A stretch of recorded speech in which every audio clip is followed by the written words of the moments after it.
don't need to get specific and go down the diagnostic path, but there are certain diagnoses that have a poorer prognosis than others because, from their point of view, what they're doing is working for them. What we used to call the psychopathic personality, for example, which now is more referred to as the antisocial personality or whatever.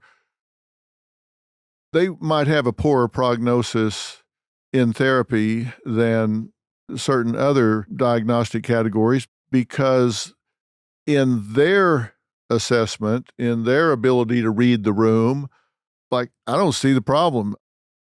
Everything seems to be working for me. Then they're less motivated to change, to seek new coping mechanism, new engagement tactics, new coping skills or whatever, because it seems to be working for them. And I fear that in these harm reduction protocols, if someone is perhaps in a housing situation where they're provided housing, they have a safe center where they don't have to worry about dying from overdose because they have somebody standing there with pockets full of Narcan or whatever. They're getting money from the government for essentials. I don't ask myself why they continue. I ask myself why not. A, they don't want to get sick, and they all think, of course, if I start to process off of these drugs, I'm going to have withdrawal. Even with medical supervision, it's not going to be fun. And right now, I'm part of a group, and the number one need in all people is to belong somewhere, to be accepted. And the admission criteria for the drug culture is one-dimensional and very low, and that is that you do drugs. You don't have to be tall, short, fat, skinny, clean. All you have to do is do drugs. That's the admission criteria. You do drugs, you're in. So I belong to a group. I'm accepted. I have a safe place to do drugs. I've got housing. I get government money. I don't ask myself why they do it. I ask myself why not. I don't see the motive to do a U-turn and start swimming upstream and requiring a lot more from myself, which is why you've heard me ask some of the progressives, where is your exit plan? I get that there are some upsides to this, but where is the exit ramp? What is your plan to get these people to sobriety? Where is your push? Where is your contingency where they are incentivized to sobriety? What I hear them say is, well, we have social workers there and they're prepared to chat them up and be ready when they want to do it. But I don't understand the urgency that I think is required for a disease that can kill you. Well, there is no urgency, and it's not even a priority. Certainly, getting people into recovery is not a goal. And you even had the governor of California say, that he does not want to require sobriety for people in homeless shelters or homeless housing, that he himself likes to let down with a glass of wine. And I think that, which is a very luxury belief, by the way, that's a belief that you hold if you're in a state of privilege, but actually causes harm to others. You got to remember, San Francisco, they literally, and this is a quote from one of the gentlemen I interviewed on the street. He said, if we're being honest, they pay you to be homeless in San Francisco. They pay you $650 a month in cash benefits. You can get another 150 in food stamps. And then or you can get free housing with no requirements of sobriety. And yeah, basically people just offering you free stuff all day, free food, free clothes, free drug paraphernalia. The cost of the drugs is very low because they don't enforce laws against open air drug dealing, which makes the cost of the drug dealing very low for the dealers. And so, people are able to maintain their habits in San Francisco for somewhere between $20 and $60 a day, depending on how much you use.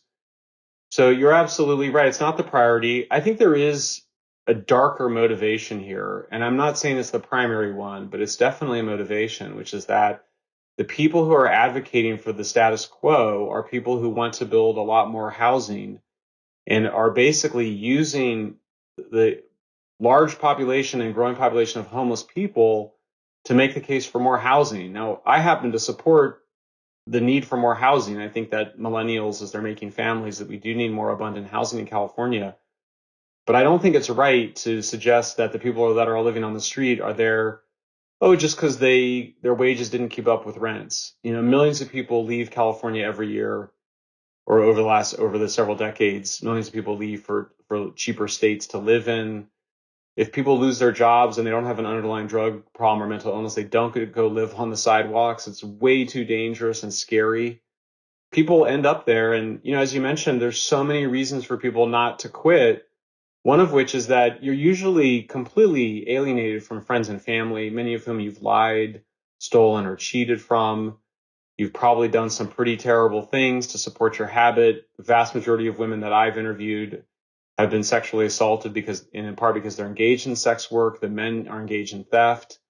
They don't want to have, they know that going to a life of sobriety is going to require, people have a sense of what recovery requires. It requires confronting your demons and your own past behavior. And the possibility of just getting high and escaping all that right now is just a much greater pull, especially when there's no real incentive or real consequence for continuing self-destruction. Well, I have no doubt that a huge percentage of these people have dysfunctional histories, dysfunctional families, dysfunctional adjustments. But again, that's why you go to treatment, particularly dual diagnosis treatment. You deal with both simultaneously. You deal with the addiction and you deal with the psychological triggers that are likely to restart the addiction when you get back out. And I think these are not these 28-day one size fits all rehabs. Most of the people that I've dealt with over the last 20 years of doing Dr. Phil oftentimes leave the city where they're practicing addicts and never go back to that city because that's where all their triggers are, that's where all their dealers are, that's where all the relationships are.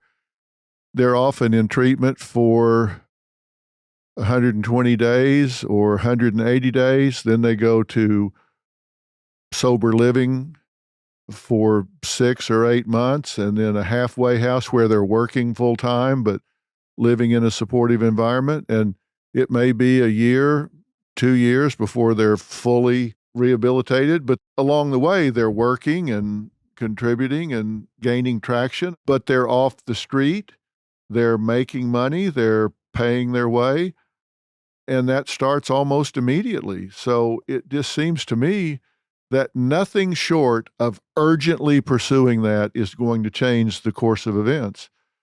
And if you look at the homeless population, around a third of the people statistically have an acute problem with alcohol or drugs, and 2/3 of the people have lifetime history. So it's either acute or chronic. And you add to that those with mental illness, you really have a population that needs help and treatment, not enablement. It just drives me crazy when I hear about it.